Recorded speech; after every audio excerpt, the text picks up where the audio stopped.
What is going on, and welcome back to the channel. Today's conversation is called the 4 P's to Profit. We're going to dive into the 4 things you need to do as a business owner to get your business to be more profitable, more peaceful, and find the growth you're looking for. Incredible conversation with a good friend of mine and high-level consultant, Cullen Talley. Pumped for you to hear it. Jump in, and I'll see you on the other side.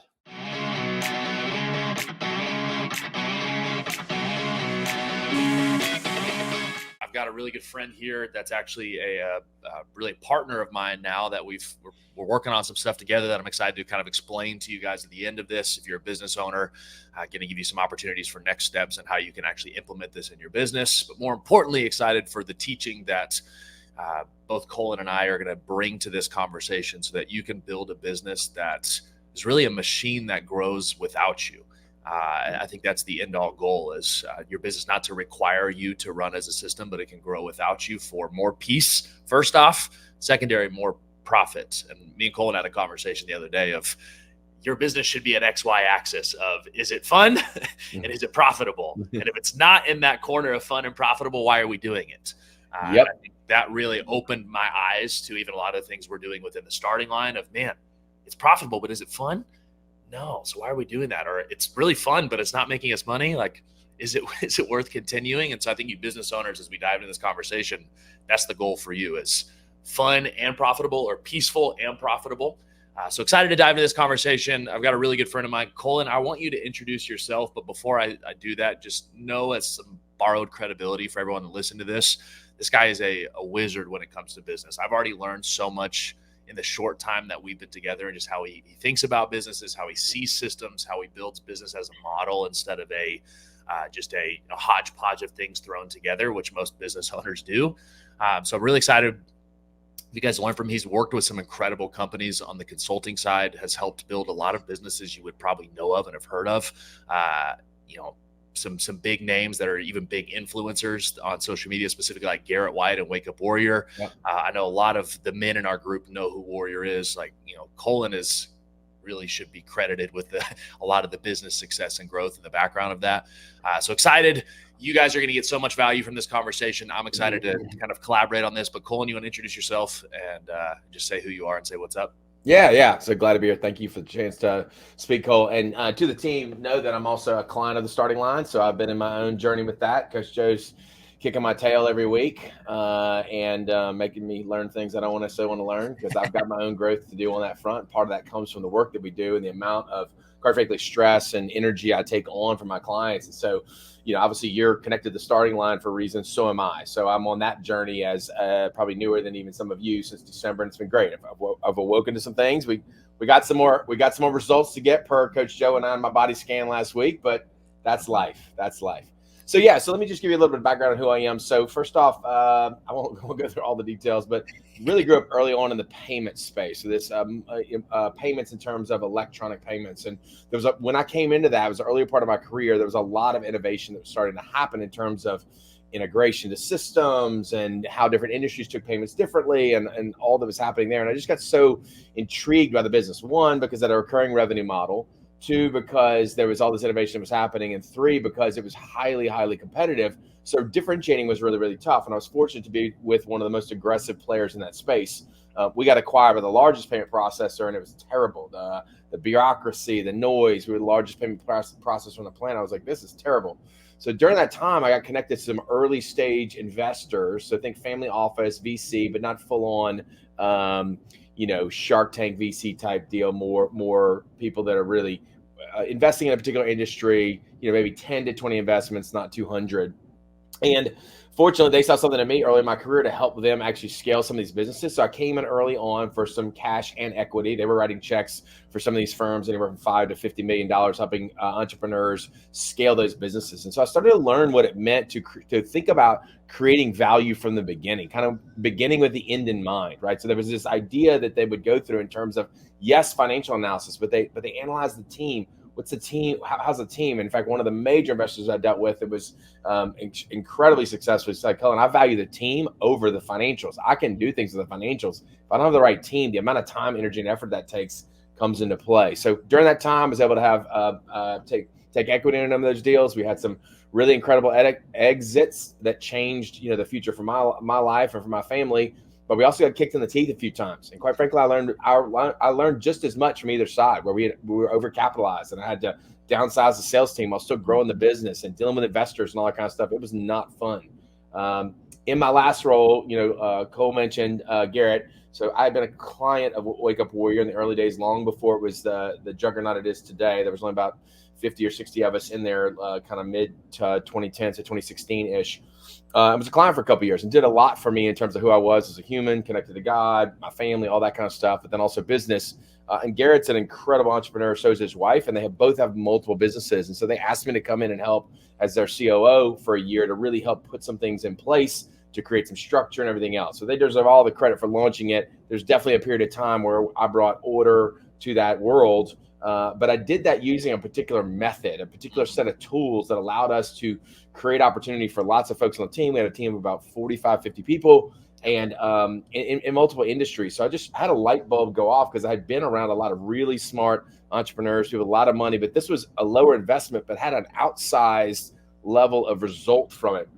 So in that, once we decided we were moving back to where I'm from in South Louisiana, for a number of different reasons, mainly connected to family and such, I founded a company called Exit Momentum, and we went to work bringing these same tools I had used as COO to scale that business almost 87% that next year, while still increasing profitability. So a lot of scale. We made hard decisions, including closing 2 profitable divisions using this system. And so I became a believer and thought, wow, look at the freedom we're having. Look at the things we're doing. Look at the results we're creating. Look at the opportunities we're creating for other members of our team. There's just a lot of wins here for us. And so that was the thing to me. I was a practitioner at first. We used it, and now we've brought it now with Exit Momentum to over 100 companies across the U.S., ranging in size from as small as probably $1 million in revenue up to upwards and over of $100 million. So from, call it, 8, 10 employees up to nearly 1,000 employees. And so all industries, software, medical, education, construction. And so really have had a lot of fun in the midst of that. And that's where the paths crossed as Cole and I got to talking about this and the way that we do this work and what he knows and the community that you all have built. So Cole, I've been running my mouth for a few minutes. Let me know what questions you have. So you're writing over there. So now we can dive into some things. I was doing the classic Cole social media. I was sharing that we're live on the story so people can jump in late. Like Cullen gives me a hard time. He's like, bro, you distracted? I'm like, not really. My brain is in 7 different places at once. I'm still with us. No, that's awesome. And I think it's important for everyone listening to this to know who is talking. And I'm glad you can give a little background, but yeah. I want to dive into the actual model. And for those of you guys listening to this, I want this to be, if you listen to our podcast, anytime I've done an interview, which I'll probably end up throwing this on our podcast too, and let people listen to this on the back end. But if you have heard any of our podcasts or seen any of the trainings that we have done in our group in the past, like I want it to be practical and tangible, hands-on. Not like, ooh, super inspirational, but what do I do? And so we're going to actually dive into this model too and give you some tips on really what these 4 P's are. Yeah. And then secondly is what you could do like as an actual action item to grow that specific area of your business or something you can begin to focus on. And so we're going to dive into that. But Cullen, before we kind of explain what the P's are and what, really those things look like, can you explain the overarching model?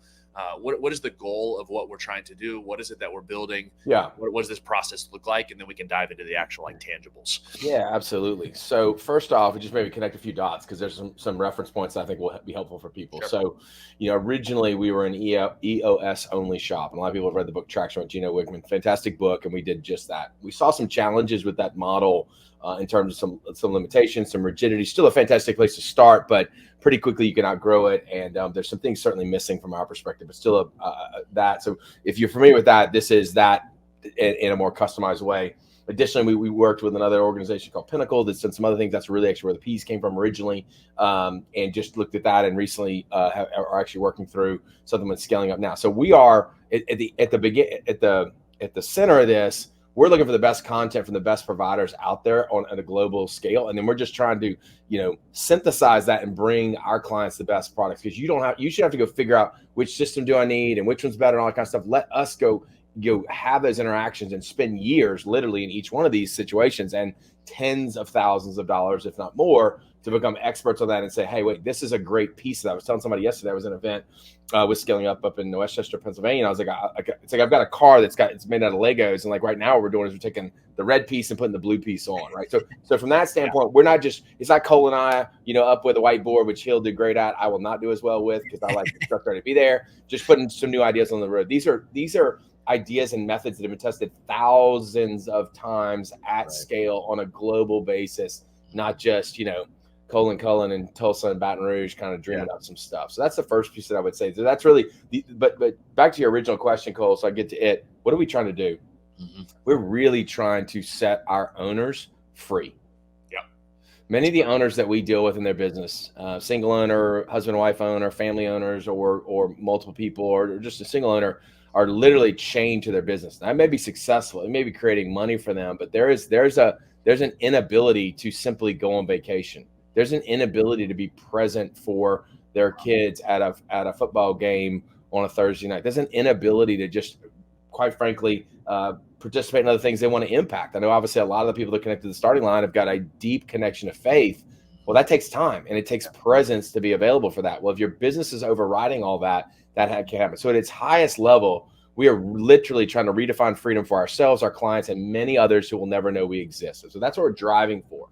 Well, what does that look like? That looks like us getting clear about where you are and truly where you want to go. Big surprise. We all talk about that. Certainly we start on that journey in the starting line with onboarding and everything else, but we're getting much more tactical with the business because there's so many directions our businesses go. What product should we launch? What service should we launch? Should we go into that market? Should we close this down? Should we hire this person, right? It's one thing for me to have the conversation with Coach Joe about where I am physically, and we're just dealing with me, my testing, my thing. Well, in your business, as soon as we get that second person, that third person, that 200th person, wow, it gets really complicated really, really quick. And some of these commitments last for months or years. Like, should I buy the building? Well, that might be a 15 or 20-year commitment. So we need to be clear what we're expecting out of that. So ultimately, where we want to get is we want your vision clear.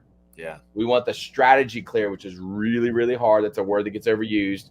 We want the plan clear. We want it in a digestible, shareable form for you and your teams, regardless of whether that's 3 of you or 300 of you. That's really where we ultimately want to land. And that ties back to all the components.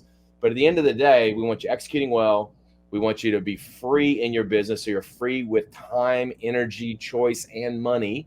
And so that's ultimately what we're looking for. And then there's specific ways we leverage certain tools to do it. Powerful.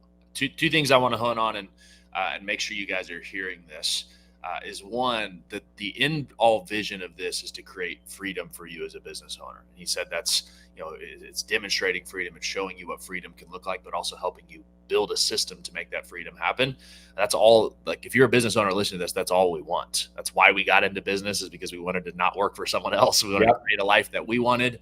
But most of us find ourselves in this place to where we have really just gotten ourselves into a high paying job. It's the same thing. We're a slave to our business. I have friends that tell me that all the time. They're like, hey, most business owners aren't business owners. They're just employees or slaves to their business. And you guys, I think you should ask yourself that is there actual freedom where you could step away whenever, or are you just paid really well to work a really laborious job? I think that awakens me in a lot of time. It's why we're changing a lot of the structure of how we run the starting line right now too, is to create more freedom. So I think that's the first piece, but I think the second piece, he started to get tactical too of what that looks like, is you need 3 things. You need vision, then an actual strategy of what that vision starts to look like as a process, and then a plan that I can begin to execute. And it's what Cullen calls VSP. And it's a real process that you can walk through. And we're going to kind of explain the tangible tools to that today. But I need you to hear this as a business owner. This is more than just like getting systems and processes documented in your business. That's valuable. It's cool, the process map. It's cool to build KPIs, but that's just like saying I have macros and I have workouts. But if I don't have a system or a process to make this a lifestyle, then it's going to fall flat. And so I think for you guys listening to this, the goal is to create freedom for you. And we're going to help outline this process. And I'm excited to dive into these, and so you guys actually have tangible things. But something that's important to note too, why I'm so passionate about this. One is I've experienced it just like you guys listen to this as a business owner. Like, I've been a slave to my business or businesses plenty of times. Actually coming out of a season where I was a slave to our business. That's why I'm making some big changes. So I think first, but two is I have training at a high level at this stuff too. And I actually do coaching on this as well. And we'll talk about this at the end. And so I actually work with Cullen, and we were able to help implement this in businesses. And so the reason why I wanted him to come up and, and explain this is not only to hear his vision of this, but also give you guys an opportunity in some capacity to either on your own, like we're teaching right now, to implement some of this stuff, or to get some help implementing. Because I get a lot of conversations with you guys as business owners where I'll just ask questions because, most of you guys, if you're part of the starting line, you realize no one's coaching with me. Like, I'm honestly not the fitness guy. I've got tons of education and resources, but I'm much more passionate about building people as a whole and then building businesses on the back end of that. And so I'm passionate about this conversation because it's something I'm resourced and trained in. I'm actually certified in Cullen's model. I'm certified in Empire Operating System, which is another good friend of ours. That's a client of ours, Eddie Wilson, and Gary Harper helped build that. I've actually gone through Gary and Susan's RISE frameworks. Like, I'm very passionate about this stuff because I know how much freedom it can bring as a business owner. So I think, the one thing I would say for all you guys listening to this is ask yourself before we dive into the models, like, do I truly have freedom?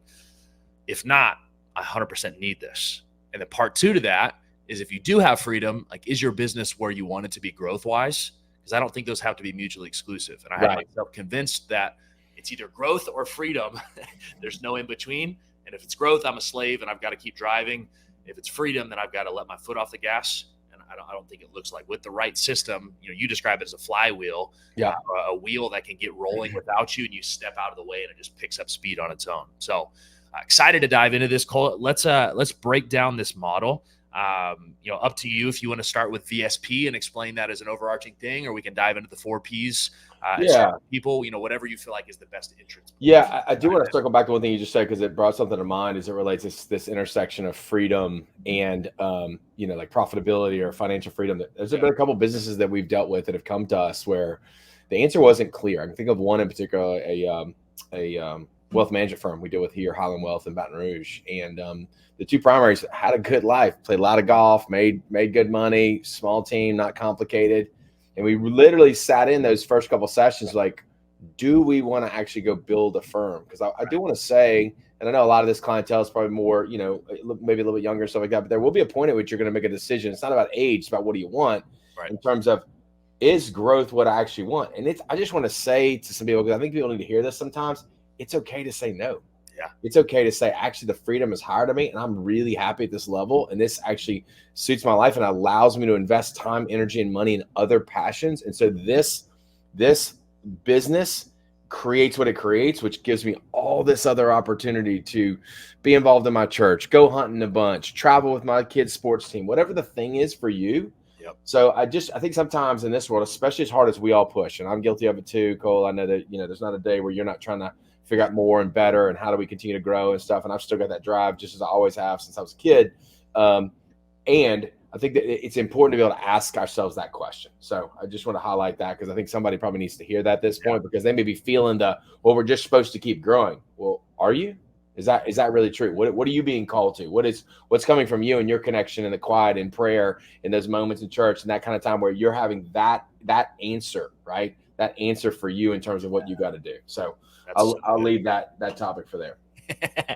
That's so good. Well, that was one of the conversations we had at our annual.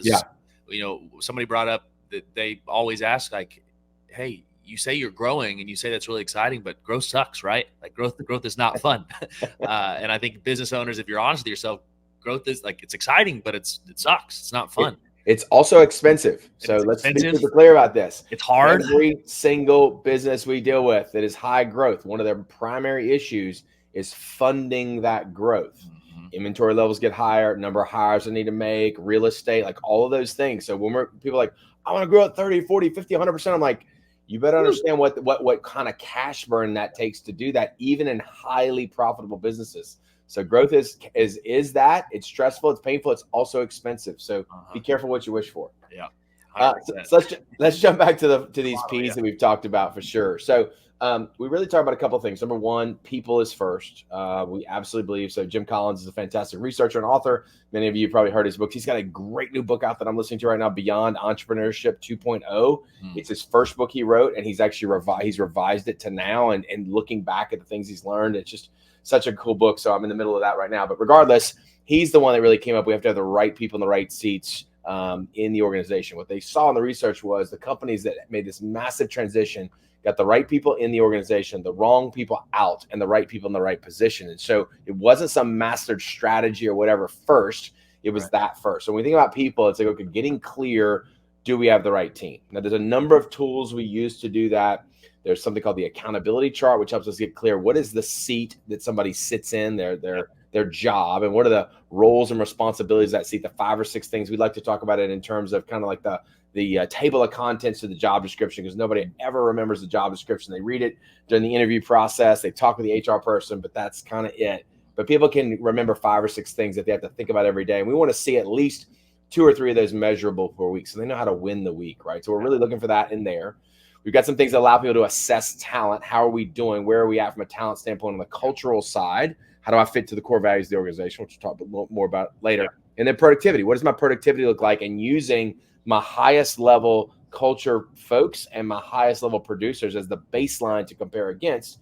And not to make people bad or wrong, but it helps me then see, okay, wait a minute. All right, well, Cole's here on productivity. He's here on culture. Here's some coaching I can give to Cole so he can step up to what we see as the highest levels in our organization. Not to pick on Cole, not to make Cole bad, but to say, here is the gap, right? Here is the gap that we see.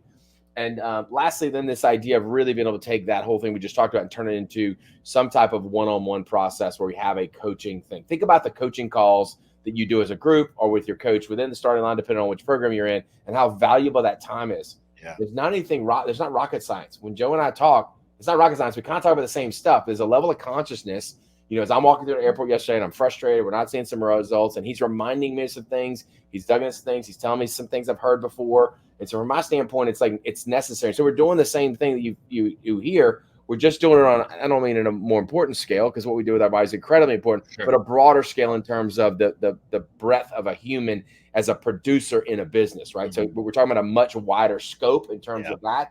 And so making sure that people thing is really handled well and we've got the right people, because what will happen if you do this right is you're just going to attract, you're going to become a magnet for talent and pulling people in. Tenure continues to move forward. Your experience moves up. And so it's just a magnificent place to start. And quite frankly, it's the most rewarding when we get to do work and see people develop. So people is number one. Cole, any questions on that? Yeah. So if you're watching this, whether it's live or in the replay, just drop people in the chat. This is number one. This is the first P that's going to lead to profit for us. And it's the number one most important thing. If you don't have the right people in the right seats, I don't care what else you have, there will be no successful business. You can't have business without people. And this is one of my favorite quotes that I say all the time is businesses don't have problems. They have people, and people have problems. And it's something I've learned specifically because I've been a pastor and now I do coaching on a personal side to people. And when I start to translate it at the business consulting side that I do, now I see it immediately. I'm like, oh, this is a person problem. And I could see it. It's a belief issue in the leader. It's a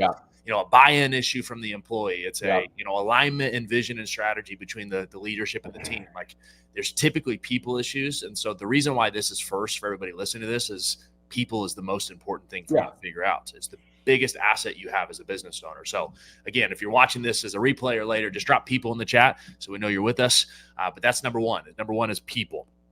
And I want to hit on the 3 things that he mentioned that are important with people. And these are actionable, tangible items that you can take to your business right now. Is number one is an accountability chart. Like, do you have some sort of clear process to who's in what seat, what they're responsible for, who they report to, because all of those things are extremely important. And I would encourage you to go through your roles first and remove people from this. And that's something, Cullen, we teach is go through the roles first and say, okay, this is what the seat looks like. And then plug the person into it. And you realize there's a lot of misalignment. Like, well, this one's actually responsible for 2 different seats, or two different people responsible for the same Yeah. seat, you realize there's a real issue there. So number one is accountability chart. Anything else we should say about accountability chart? Do you feel No, like what I would say is, even for some of you that may be small. So when I first founded the business, it was just me and I was in all the seats, but it helped me figure out when I was wearing what hat. I also figured out what I needed to delegate first. Sure. So as I started to grow, and it wasn't just me in the organization. And so even when we deal with people that are much smaller, that we try to help and give some guidance to, they only have 1, 2, 3 people on the team versus a lot of our clients that obviously have dozens or hundreds. Sure. It still matters.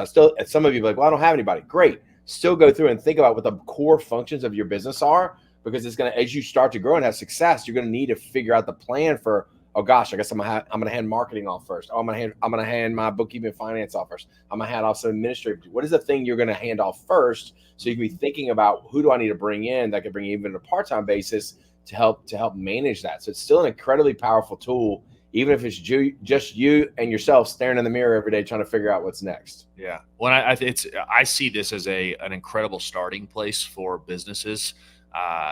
Just as such a valuable tool. I remember one of the businesses I was able to implement one of the systems in was, he was going through this role and responsibility and putting up on a chart. And he realized that there was a lot of things he was doing that he hated. He was like, man, I didn't realize I'm doing this stuff this consistently.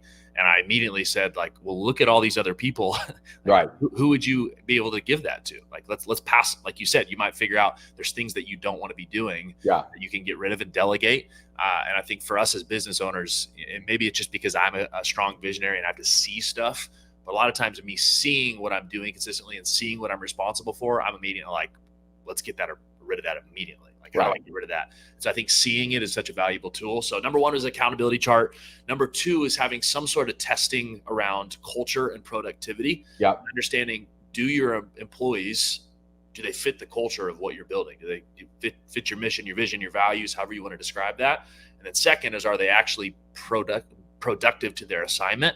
And I think a lot of times we find sometimes people are one or the other. Like, they're the right person, like super awesome, fit the values, fit the mission, great guy, we love him, but not productive at all. And that's great that they're the right person, but maybe they're not in the right seat, or maybe they just don't have the potential to fulfill that seat. Yeah. But then also on the other end, you find people that are extremely productive.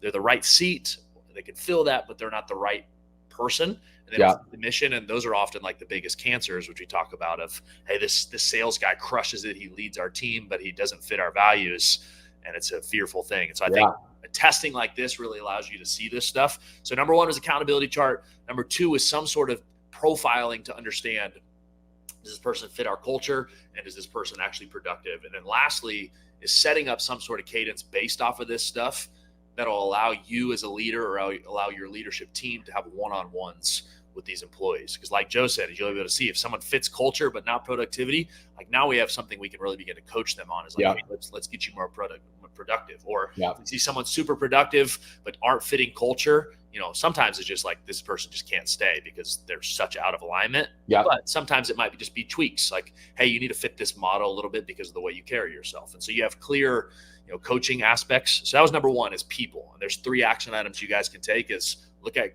some sort of accountability chart. And again, if you guys need help with this, like, we're going to give you some opportunity to learn more, and there's tons of resources we can give you on some of the stuff where we can help you with this.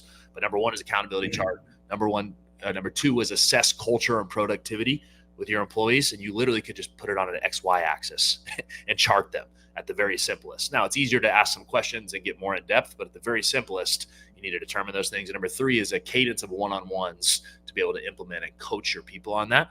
So that's people. So that's number one. Number one of our 4 Ps is people. Let's dive into number 2, and that is purpose. Number 2 is purpose. So if you're watching this, number 1 is people. Number 2 is purpose. Drop purpose in the chat. If you're watching this replay later, let us know that you're here. And then Cullen, do you want to break down purpose and what we're really looking for here? Yeah. So purpose is obviously a big, big word, something that we all aspire to be connected to and stuff like that. In our world, we then separate it and subdivide that into the vision of the company, which has some specific components, the strategy, which we talked about earlier, and the plan. And so it's those 3 things that become why. So if you think about the purpose, it's our why. Why does this exist? What's the soul, the DNA, the reason that we exist, and pulling all of that together, right? And people tend to lean one way or another. What I notice with entrepreneurs and owners is some are heavy on the vision. Cool.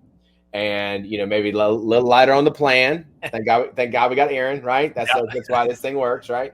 And then there's other people that are really, really down in the nuts and bolts and all this kind of stuff, and they got the spreadsheets done, but they're not really casting that larger vision, so people understand kind of where we're going. So in our world, vision is made up of a couple of things. Number one, the core values. You've heard that before. These core things that make us who we are at the center of us, and getting clear what those are. We like to make those actionable, and we can talk more about that later. But instead of just having 4 or 5 words on the wall, really getting something that's actionable for you to come after. There's a very specific method that we help people discover that.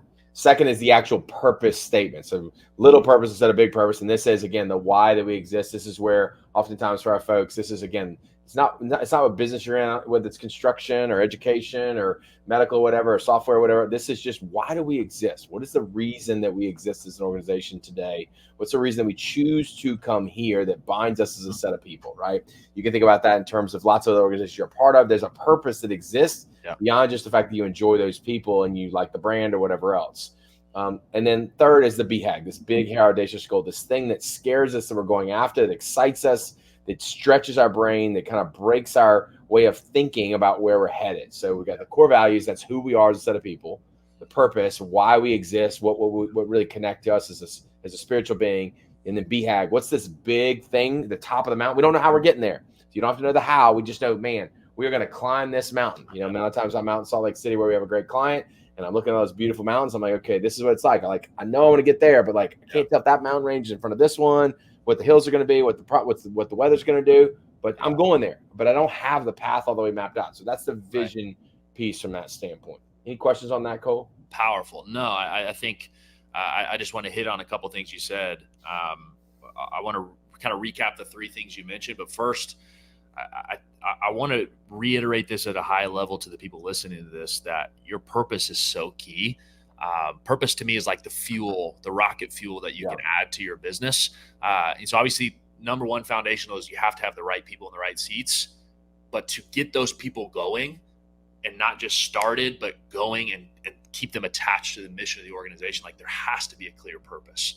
There has to be a clear, values, like you talked about. There's got to be a clear purpose, and here's why we exist. There's got to be a clear long-term goal that we're chasing that keeps people inspired and fired up. It's just like you and your fitness goals.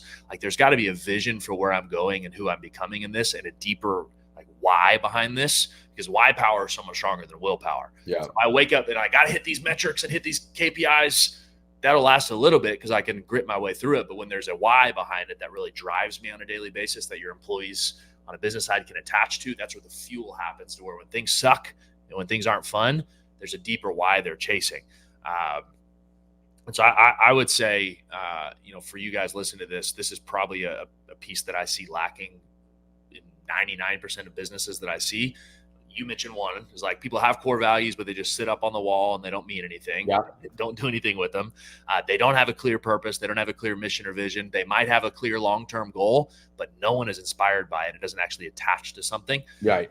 And so, I would say you guys listen to this, those are 3 big things that you can implement immediately. Is one is actually get some core values that mean something to you, that actually drive you and inspire you, and you guys are embodying and communicate consistently. The last thing you want to do is just put some words up on the wall. I actually like how you teach it too, where it's not just a word. It's not just passion. It's what does passion mean to you? It's I play full out. Okay.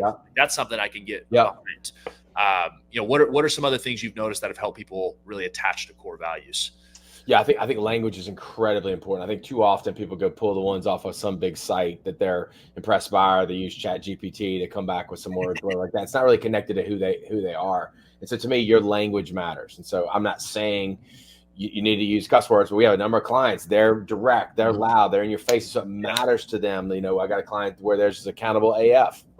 That's just who they are. And so that's just the energy of who they are as a business. And so whether that's your jam or not, bottom line is, if I'm interviewing there and I start to understand that if I'm not okay with that energy, then I shouldn't work there. If I'm fired up by that, I'm like, well, this is my spot. This is my spot. You know what I'm saying? So really thinking through those things. So hopefully they continue to push you forward. They should be something that cause you to take an extra step, right? Or to really think about some things. For instance, one of ours is deliver value with every interaction. So as I sit here right now, I'm not selling anything. I'm not making any money doing this. There's lots of other stuff I could be doing right now. But the point is I want to be delivering value to the starting line community because I know that helps all of us continue to grow. Even if we get zero out of that from a client or revenue standpoint, there's going to be good that comes from that. And so being here today and playing all in this is part of us living, deliver value with every interaction, right? It's huge. I love that. Well, and I think it's so important that one of the things you said is those core values, if you use your language, will actually weed people out. Like I have a friends that it's, one of theirs is FYE. It's, excuse my French, but it's fuck your excuses. Like that's not something that I would say consistently, or probably a culture I would be a part of, but I love him and I love their business. Yeah. But if I was an employee, and that was said over and over again, that may not fit for me. But some people, it gets them fired up and they're like, let's go. This is for me. There's no right or wrong answer to that. Some people, I have great friends that theirs is actual, they have scripture phrases. Yeah, absolutely. Yeah. And then you jump in as if someone that's very passionate about their faith and that's the language, they immediately you've this is something I've said my whole life. This embodies it. Right. To your point, it's we've had some people that, especially on the purpose side, a little bit, certainly the core value side, some key biblical things, but the purpose side for sure. And part of them said, hey, if you're not comfortable with this, our faith is throughout our business. Yeah. It's okay. I mean, obviously they have one-on-one help people get discover and connect and all that kind of stuff. But the point is if that's going to be a problem for you working here, you need to know right out of the gate. We're very open about that in both directions, right? Which is awesome, right? Because then people can be clear about opting in or opting out to that culture. It's huge. I love that. So that takes us to the second thing you said for purpose is actually having a purpose statement. Yeah.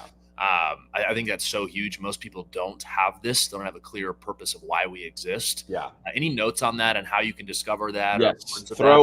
Throw away your mission statement. So I love marketers. Do not let your marketing person or marketing brain, if you're a marketer, write that. This is more core to you. This isn't a tagline. This isn't a cool, Instagram post. This is literally core to who you are. This is you in your journal. What do you think? What matters to you? What would you want to say? What would be personally authentic and inspiring to you? You would want to share with your children, your grandchildren, if you have them, other people. This is why we exist, not to build decks or make medical software, or what we exist for this purpose. And so again, that's the thing for me that really can shift how people think. So for instance, for ours is to redefine freedom for ourselves, our clients, and many others who will never know we exist. And that final part of that statement for us at Exit Momentum is so important because we believe we're going to change literally thousands, if not tens of thousands of businesses. And in that, we're going to create opportunity for people, which are going to open doors, especially for some of the entry-level workers that we deal with, a number of our companies that may be in a labor role or front retail counter role. They're going to get a chance to lead a group or lead an organization or lead a division at some point. And that's going to do something for their spouse. And that's going to do something for their kids as far as education, because there's a lot of people that get caught at certain levels. So for us, I want to do big stuff. I want to help companies, create hundreds of millions and billions of dollars worth of value. But I swear to you, it's just as important to me that Joe, who I do not know, who's been on a lawnmower and that's kind of been his thing. His family's been laborers for the last 2 or 3 generations. That he's seen an opportunity to build some skills and run a crew. And he doesn't know Cullen exists. He doesn't know Cole exists. Yeah. He doesn't know Exit Momentum exists. All he knows is an opportunity was created in his landscape company because they were doing some stuff that allowed him to step up, and that created this other opportunity generationally beyond him. So you can I can keep talking about it. Yeah, you're passionate about when you have that purpose thing happen, it's one statement, but it pulls something forth in me in terms of how we operate and, quite frankly, who we do business with. So when I see people who are only interested in the financial, nothing wrong with that. I'm not sure that's a fit for us, and so we really got to dig into that. So that's the thing that helps you decide who you should and shouldn't work with. It's powerful. That's so good. And I think what's so cool about you take this one step further, you used this analogy the other day, and I love that, is when you do this right, the whole organization feels like they're attached to that mission. Yeah. You asked the question, you said, do you think the equipment manager or towel guys at the Kansas City Chiefs feel like they won a Super Bowl? Heck yes, they do. Why? Because they're bought into the mission and vision, and they feel a part of the organization. This purpose section is taking your people and actually attaching them to who you are as an identity of a business and keeping them it's really what keeps them engaged in the long haul too, is because they feel a part of something. And that's why, and I read this stat the other day, I forget the actual percentage, but it's, above 70% of the reason why people leave businesses is not because it's a financial thing. It's not because of, location. It was because they didn't have enough of an emotional paycheck. That's this right here. If you don't have the emotional paycheck, doesn't matter how much money you make.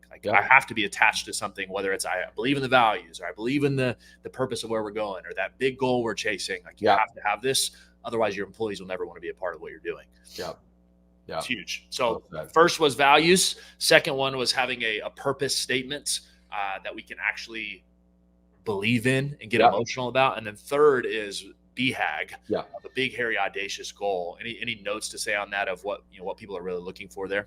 Yeah. So for those of you that are the higher fact finder, lower risk folks, do not get caught in the, well, I don't know how we're going to get there. How are we going to count that? This is about having something out in the future. This is not like insanity, but it is something that like your mind can't quite comprehend. Yeah. It's typically at least 10 years out. So you're going to have a lot of work to get done. Think, it's changed in your life in the last 10 years or in your business in the last 10 years.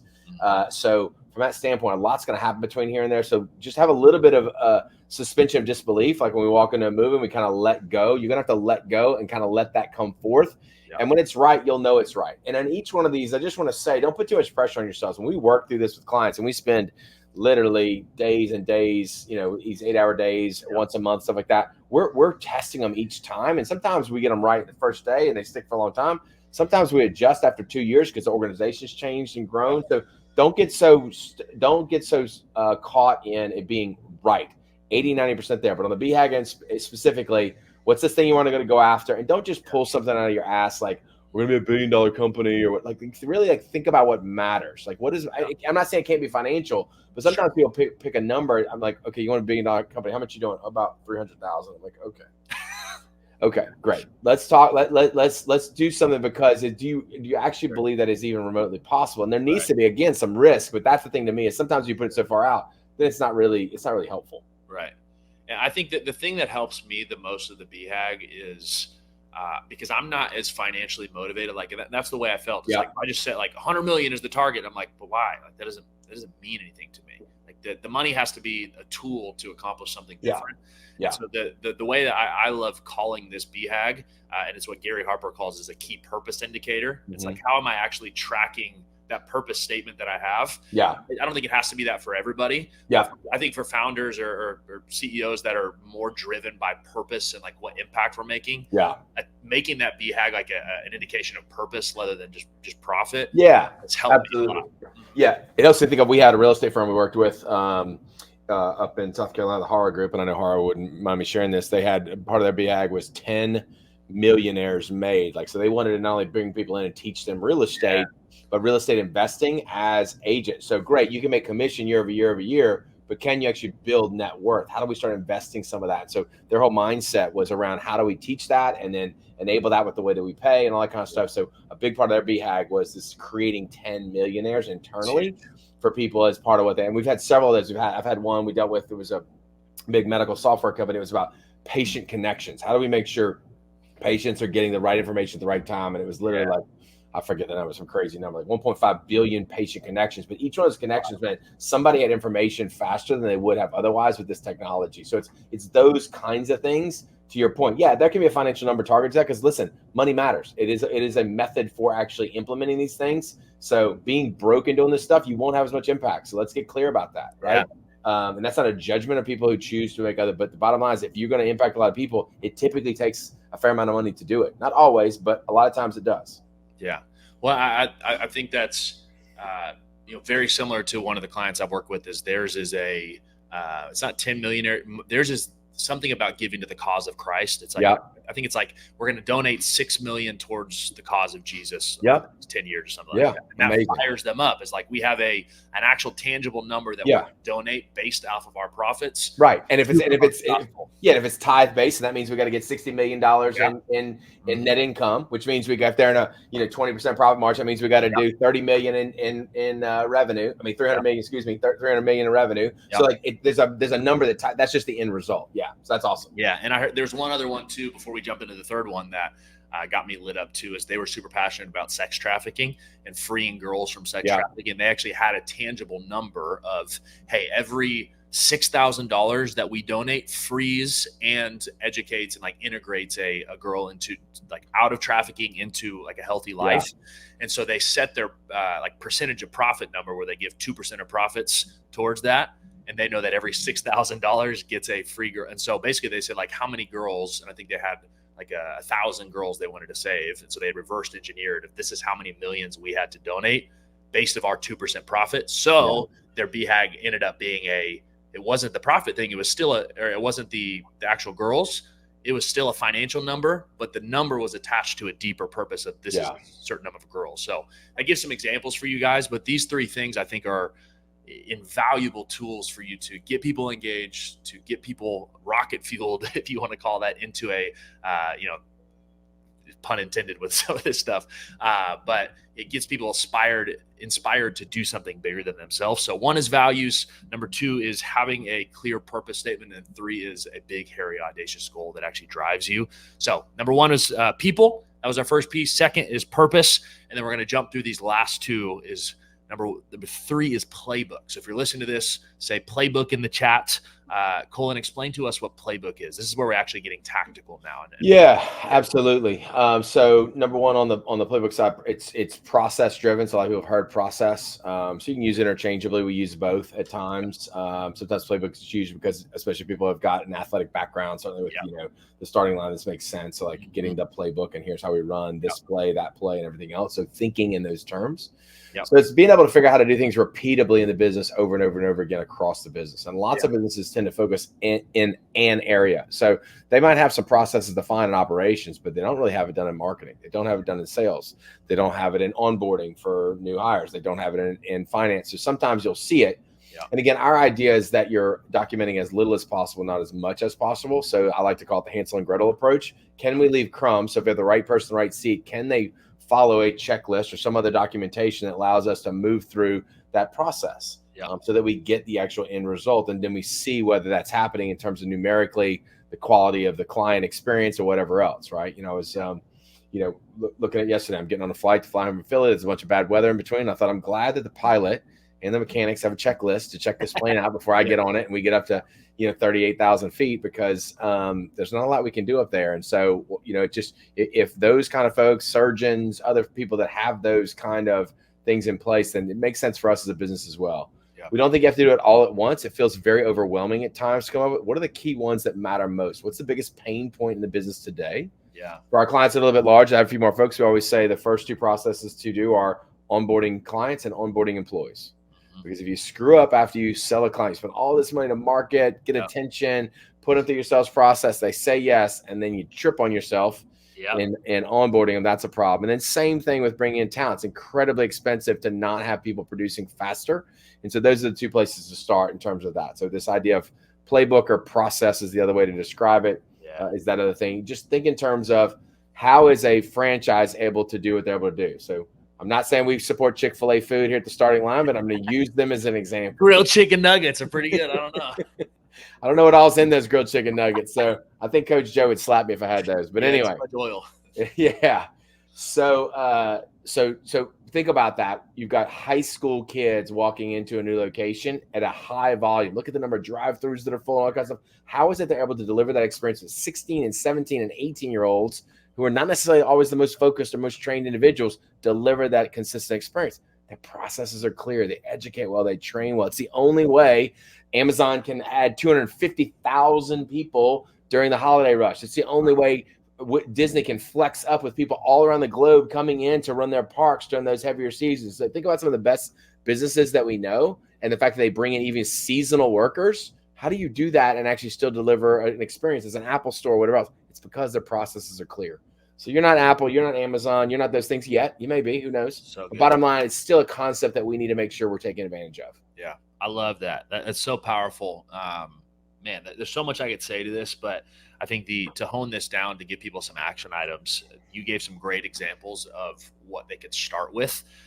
And I think, if you're a large company, he gave two, but first off, before that, he said, if you're a business owner that doesn't have a ton of these mapped out and tracked and able to really be very clear for your business, like start with the biggest bottleneck. Like what's the biggest problem you have? The companies I work with that are really struggling to get leads and get their marketing working. Like that's the first thing we document. And it's a process called SIPOC. And it's something that, supplies, inputs, processes, outputs, customer. There's a process you actually see like, in different terms is where's my lead coming from? How is it being nurtured? What's the actual sales process? And I'm going to set these as actual like detailed out processes as well as they each have KPIs on them. That's one example. But if marketing and sales is your biggest problem right now, like sit down and document where everything is going. Like, where exactly are we finding leads? Where are they coming from? How are they being nurtured? Yeah. What's the sales conversation look like, and everything in between? And most businesses find that I work with is they've got a process for lead generation. They've got a process for sales, but there's zero nurturing processes. And they're wondering why they're dropping so many balls. Like, we got these people coming to the door, but I can't close them. It's not because you suck at sales. It's not because you have no marketing. It's because there's no nurturing. So one example, if you have a bottleneck, start to document those processes, and you'll see the gaps there. Yeah. Or if you're a bigger business, like Cullen said, great places to start is your onboarding of your staff and then onboarding of your clients, because those are the two biggest balls you can drop. And so number 3 is playbook. And to kind of recap where we are at this point is we have the right people in the right seats. So number 1 is people. Then we have them attached to a purpose that's bigger than them to drive them. That's purpose. Number 3 is we're actually giving them a playbook to begin to execute, or processes to begin to execute, so they have tangibles of here's what I'm doing on a daily basis. So people, purpose, playbook, and then the last one is performance. So we have this bringing this home as this last one is how are we actually tracking performance of those processes or of that playbook? Cullen, do you want to break that one down for us? Yeah, absolutely. This ties back to, the components that we just don't have time to get into today, back into the purpose thing as far as the strategy and the plan and everything else. But they kind of come across in terms of what are we expecting to do as an organization in each area? What are the things we expect to happen this week, right? And so oftentimes so many businesses are very financially driven, which we need to be, right? Cash is, oxygen for the business. But oftentimes we're only looking at that once a month, and that's usually 5, 10, 15 days, 20 days, 30 days after the month ends. So that's a long time to have passed and not have be able to make a big impact. Yeah. So in our performance is a couple of things. One, how is each seat doing, the person that's in each seat? Mm-hmm. How are the departments doing? And then to Cole's point, any place where we have bottlenecks, where do those show up? And does the number turn green or red on our scoreboard each and every week, so that we know where we are? Not to catch somebody, not to make people bad or wrong, but to say, here's the standard of performance. So 1, it helps people get clear what it means to be in this organization. 2, it helps them win, right? It's fun to win. If I have more points than Cole, I won the game. That doesn't happen very often, especially when we're playing, but I'm sure there's going to be a day in which it's going to happen. It just didn't happen on the pickleball courts in Mexico. Whole nother conversation. But regardless, in any event, I think I might be able to take him in the pool. That's what I just need to get him in the pool. That's going to happen. Don't put me in the pool swimming. You will win every single competition. So performance-wise, we need to be able to measure and make sure people can see how they're doing, and then it allows us to coach as well. It also lets us know if the processes we put in place are working. It also lets us know inside of the purpose portion with the strategy, are we staying committed to the strategy we have and the plan we've set for the 3-year, the 1 year, and the quarterly? Are we headed toward the things that we said and as part of that? So the performance is just that measurement that we move that allows that to happen for us as an organization. Yeah, that's so good. The one word I want you guys listening to this to hone in on for performance is scoreboard. He said that multiple times, is you actually have a tangible scoreboard of what does winning look like and how can I hold people accountable to winning, but it also motivates people that are the right people to want to win more because they see there's a actual tangible tracking of that. I think that's the biggest disservice to your employees that are driven, that want to accomplish things, is to not give them a clear scoreboard, because there's nothing for them to be motivated by. Like, it's great that they have a purpose and they want to be a part of it, but if there's no daily and weekly tangibles that define winning for them, there's going to be a lack of motivation. And I know that from experience, especially when I was in the church world, as I was attached to this big mission and vision. I believed in it to the core of me, but I didn't have clear, tangible scoreboards or performance metrics. And I got burnt out so quickly because I'm like, how do I know that I'm contributing to that purpose? How do I know that I'm actually moving the ball forward? How do I know that I'm winning? I don't. I feel like I just wake up every day and I'm spinning my wheels, even though that wasn't the case. I was making an impact, but they had not defined a clear scoreboard for me or tangible wins. And so I didn't know if I was doing anything, and I got burnt out. So for you guys listening to this, build scoreboards for your team. There's so many ways to do this. Yeah. Cullen mentioned a couple different ways too, but setting targets and then being able to consistently track them of, are they on track or are they off track? We actually, for you guys that are starting on clients, you're seeing some of this in practical action with what we call our win the day. That's an actual performance scoreboard that we're giving you a clear metric of, did you win today or did you not? And what that's doing for all the new clients, that are being onboarded into that system, it's provided way more clarity and they're actually performing way better. But the older clients, it seems to be that, even though there's a difficult transition a little bit, it's giving them a clear picture of, oh, this is what I'm supposed to be focusing on. So to kind of wrap this up in a big circle is we have people.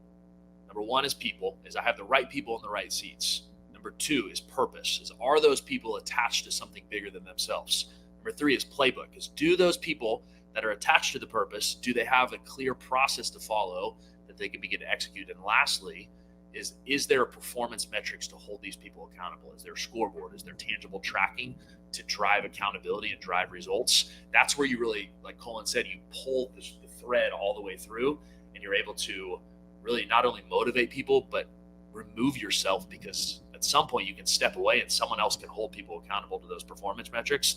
And that's where the ball starts to pick up and that wheel begins to roll, is you've got the right people in the right seats that are attached to a purpose, that have a process or a playbook to follow, that are being tracked performance-wise, and it becomes this wheel that circles and starts to build on its own.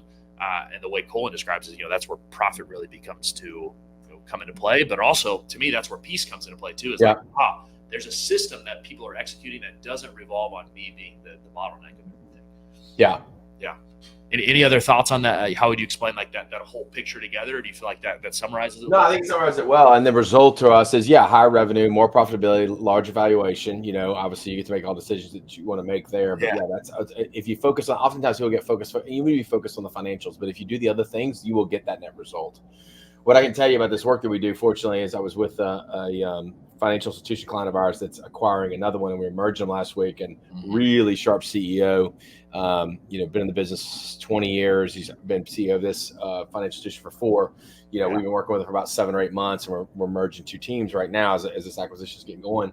And he made the statement to the other team, the other folks who were getting introduced to this.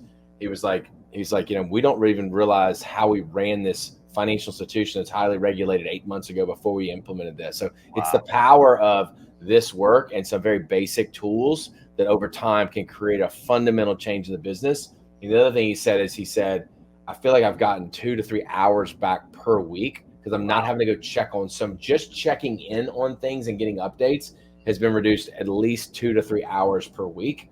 And it's him as a new father and, in the growth and the acquisition and all that kind of stuff. It's like I wouldn't have had time. If I was still running before we had these other things going both personally and professionally, I wouldn't have the space for that. It was just amazing to hear somebody with that level of success share that with us last week. That's powerful. And so I want to give you guys an action item before we wrap up. And then we'll give kind of some next steps for a connection if you want to learn more. But the action item I want to give you is I want you guys to write this. If you're listening to this on the podcast later, if you're watching this in our group later, I want you to write those 4 Ps on a piece of paper. I want you to write people. I want you to write purpose. I want you to write playbook. And then I want you to write performance. And I want you to have all 4 of those on a piece of paper. And I want you to rate yourself on a scale of 1 to 10 based off of what we described. Obviously, there's tangibles that we've been given on each of these, and accountability charts and culture and productivity and values. And we gave a bunch of metrics that you can judge off of if you have those things or not. Yep. I want you to rate yourself on a 1 to 10 of those and see where your biggest gap is. Or you might see that they're all gaps and they're really struggling, but rate yourself on those 4 and start to get really clear on what you are doing currently. Cullen said this at the beginning, is you got to determine where you are, and then you got to determine where you want to be. Most people don't even know where you are, and you can't fix what you won't face. And so my challenge for you guys is, you're hearing this, don't let this just be good information. Like, actually do something with this and say, hey, what area of my business do I need to focus on first? And ask yourself, based off of those scoring, is what can I begin to implement? So rate yourself. And then determine, hey, what am I going to do to be able to fix this? And I would challenge you. This is something me and Cullen do on the end of our calls talking about this, is like, what's the one thing I'm committing to? And so I would challenge you guys is, once you've done those 4 things, pick one thing and one thing only. Like, rate yourself, pick one thing and one thing only, and say, this is the thing that I'm going to do. Maybe it's, I need to pick a purpose statement. Great. Awesome. Maybe that's the thing you're lacking the most. Or maybe it's, we don't have core values. Great. Or maybe we don't have scorecards for our team. Great. Maybe that's the one thing. Like, whatever that is, commit to doing that one thing, and that's where the change is actually going to happen. So rate yourself on those 4, then pick one action item based off of your lowest score. Awesome. Cullen, anything you want to add to that before we wrap up? I would just say, and those are great ones too, but also sometimes you may feel so overwhelmed. Maybe your action item is, you're going to hire a bookkeeper, or you're going to interview 2 or 3 of them. Right. So you're trying to get something off your plate. Like, it may feel right now, you may feel like you're like right here, the water's edge, and you don't have another minute. Trust me, when I want to bring this into the business, when I was working with Garrett and Danielle, that was our issue. Yeah. The other thing I would say is, Cole's dropped his link in here. Get on a call with Cole. Let him walk you through part of our process. Sure. Every call is a great process. And we actually have some supporting materials he can share in terms of rating. There's some rating tools that we've built now in terms of right seats, the visionary role. We've actually got another document called the growth strategies that walks you through some of this stuff in a little more detail. It's a workbook oriented thing for you to be able to have some of that. So if you'll book time with Cole, he can share those with you as a resource, to help you along the way and to kind of prompt your thinking, because you're going to absorb all this and then it's going to go to mush in a little bit and you're going to need a kind of a refresh. And so that's what those documents are built for.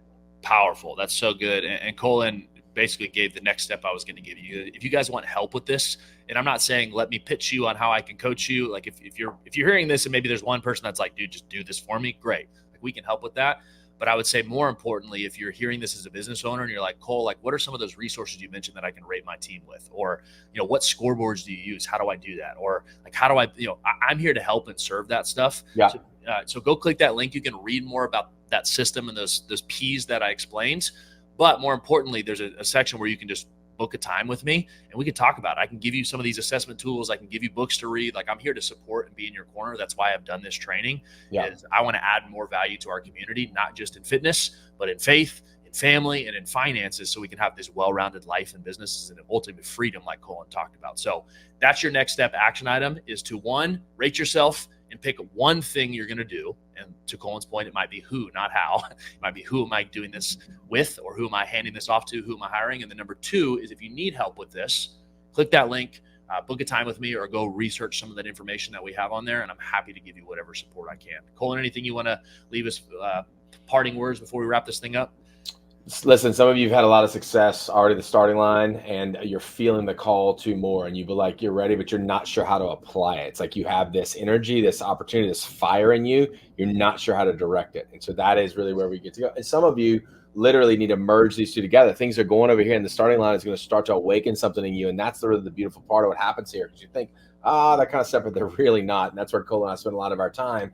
So wherever you are in the starting line journey, this can be helpful to you in terms of really channeling this newfound connection to yourself, your connection to power, your connection to spirituality, your connection to all those things that you're headed toward. And if you're like earlier and you're not quite there, this can still help you get clear, quite frankly, so you have more time to focus on the health, wellness, and longevity. Because many of you, like me, have kind of slid into a spot where I used to be an elite level Ironman triathlete, and over time that has kept this, the time, the energy, the effort of that has come off, and so now it's like trying to build some of those things back. But I got to create enough space in my business to be able to do that. If I'm traveling all the time and I'm gone all the time and I'm airports all the time, that's not going to work. It's not going to turn out that way. So just know that these two things fit really, really well together. It's not that we just enjoy hanging out together. They actually complement each other well.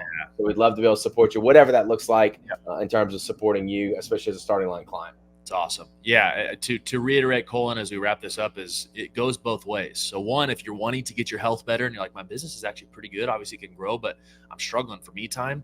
You need this. You need this to be able to get that time back so you can focus on your fitness more. You can focus on your relationships more. You can focus more on your faith and who you're becoming. Or two, maybe you're finding in the starting line, like Cullen said, you're growing, you're getting more inspired. Well, guess what? It's not just about you. Like, how do I begin to push that into other people, specifically my team and the organization I lead? That requires a system for you to be able to do that. So either way, I think what we're talking about is going to help you get to that level. So whatever we can do to support, whether it's resources or actually talking about the coaching, go to that link, click it. Cullen, thank you so much for being on this. Of course. Seriously an honor. If you guys are listening to this on the podcast later, we'll drop that link in the show notes as well. But really, Cullen, thank you. Super valuable. I know your time is all extremely gold and you're all over the place today. So I appreciate you fitting it in. Thank you for pouring into our community. Of course. Thank you guys for listening to this. Thank you so much for tuning in. I hope you can make this not just information, but transformation. And the key to that is you taking action. So take some action. Don't just listen to this. Do something about it. That's where the change happens. So you guys are amazing. Thanks so much for tuning in. We'll catch you on the next one. Bye. All right, there you have it. Those are the 4 P's to profit. I hope that was valuable for you and you can take those and actually implement that information. But what I know is that's difficult to do on your own. So like we said in an interview, if you need help with that, this is what me and Cullen actually do is we work with business owners, we work with executive teams to implement this process for them so that they know that it's going to work and they can find that growth and profit and peace that they want. So if you want help with that, if you want to talk about what that would look like for your business, just click the link below in the description and it'll take you to the page that outlines what that process looks like, and you can apply and set up a call with us. And I would love to be able to help you with that. Thanks so much for tuning into the channel. I'll see you on the next one.